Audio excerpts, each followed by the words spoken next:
because it's Jen. This is another Jen Zen episode of Reframing Me. In these short bits, I give you something to meditate on or journal about. Today, I'd like you to think about this.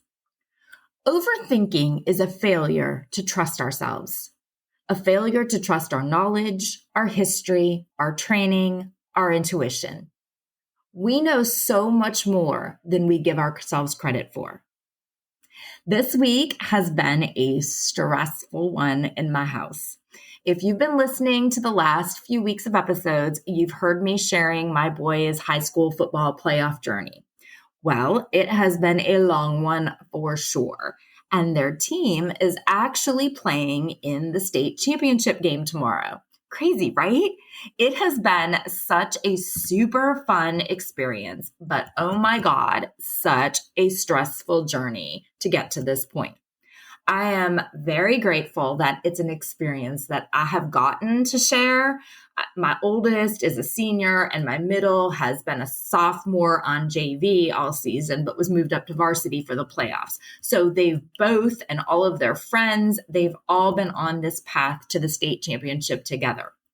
They are super excited, of course, but they're just kids. They're nervous and they're exhausted. And yes, they are beyond happy to still be playing football in mid-December. But at the same time, football practices started for them in April. So it has been a long and physically and mentally demanding road for kids. And now here they are set to play at NC State on the field in front of everyone. The media attention, it has been extensive. We live in Wilmington, a great place to live, but partially it's great because not much exciting happens here. So this is a huge deal. We walked into a place up in Raleigh last week, so 2 hours away, much bigger city for sure, so much more going on there. And yet my husband had his football hoodie on and a random guy was like, wow, you guys had a really big win. You're going to state. There is a lot riding on this for anyone, let alone kids. They're all feeling it. The players, the coaches, the parents. I never really thought about how much something like this, which is a fun, extracurricular high school activity, I never gave any thought to how much pressure this could be on everyone. But it is. My oldest, who's the senior, he's the punter. And being the punter is a strange position in football. It's one that's super important. There's no real glory, however, in being the punter because all that you're really called in to do, essentially, is kind of save the team when all else has failed. If you're even out there playing, it's because things have gone poorly, at least in that drive. And the punter is the only position who can have an entirely different game experience than literally everyone else. His best game ever was when his team lost in the playoffs last year. But he played amazing and actually kept the score within much more reason than apparently any other team had been against that team. And he was player of the game. There was no big team announcement with the team excitedly cheering for him. There wasn't the weekly Farm Bureau player of the game social media post like there is every other week. And the coach even said to him as he gave it to him, he's like, I can't believe the punter was our player of the game. So yeah, it's a weird position to be in when you have the game of your career and the coach is kind of like, well, shit, this sucks, right? Because these are things you never probably even thought of. I know I hadn't ever thought of them until I was the mother of a punter. And unless you have someone who's a specialist, you probably haven't thought of it.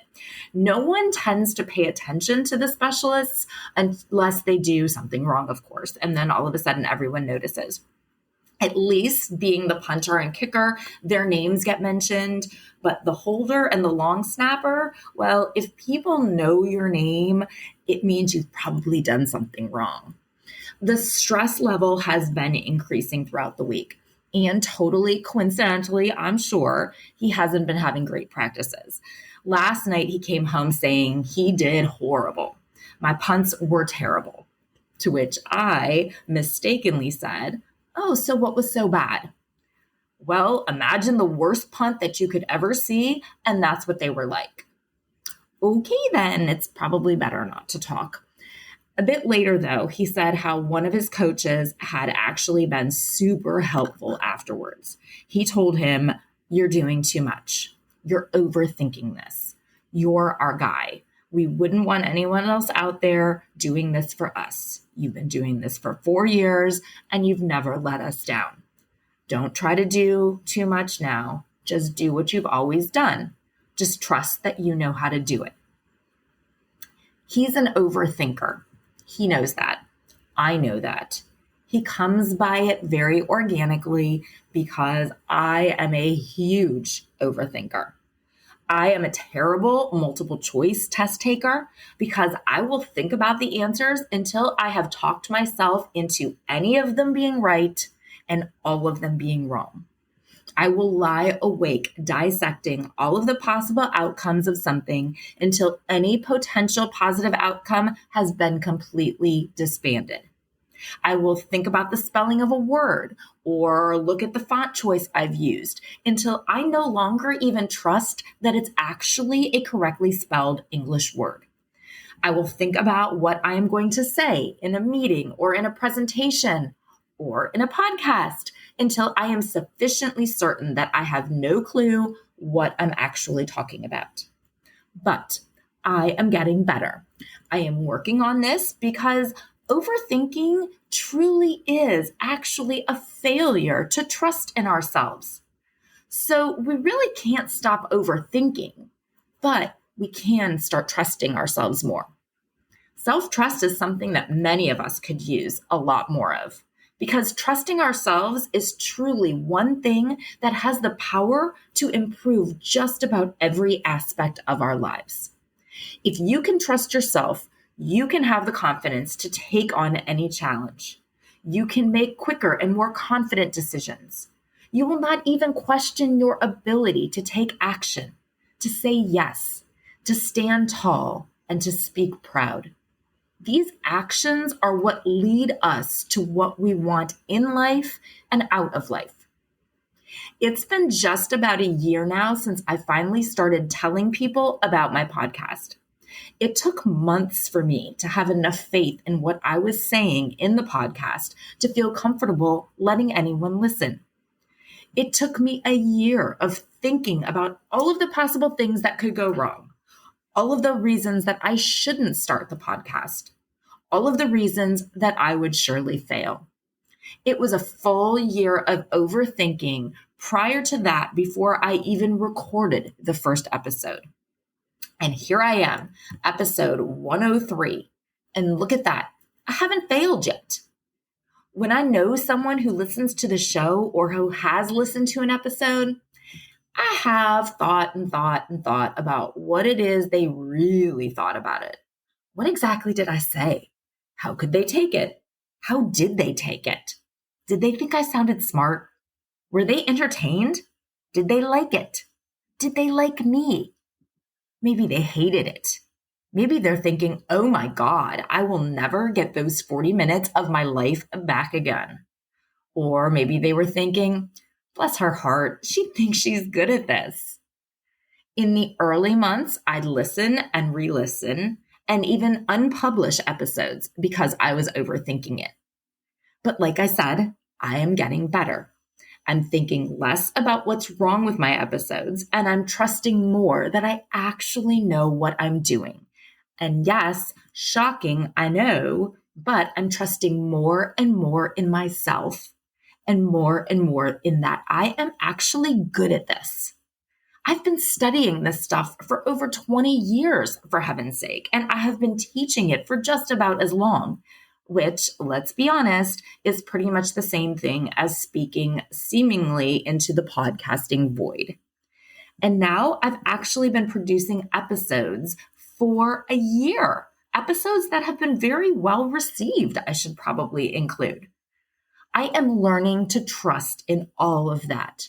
and trust in myself more because I've come to realize that yes, I do know so much more than I think.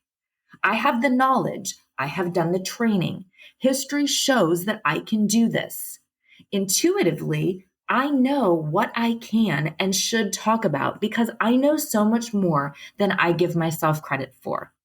And so does Tobias. And so do you. Can you open up your intuition and let it guide you in your decisions and in your actions? Can you trust that you know what you are being drawn to and how to actually do it? Can you trust that you are smarter and stronger and more knowledgeable than you think? What would you do today if you had no doubts that you could do it? What would you try? What in your life are you ready for? Are you prepared for? What are you overthinking right now that you'd be better to just let go of and trust in yourself? Thank you so much for listening today. If you enjoy this episode or any others, please share it interpersonally or on socials. And speaking of socials, please follow me on Instagram and TikTok at Reframing Me. And on Facebook, it's Reframing Me, and join the Facebook group Reframing Me, the podcast community. Please remember to follow the show so that you don't miss out on any new content. Oh, and please rate and review the show. I mean, preferably if you like it. That's how everyone says that we will grow our community. Until next time, be well, communicate, and trust in yourself.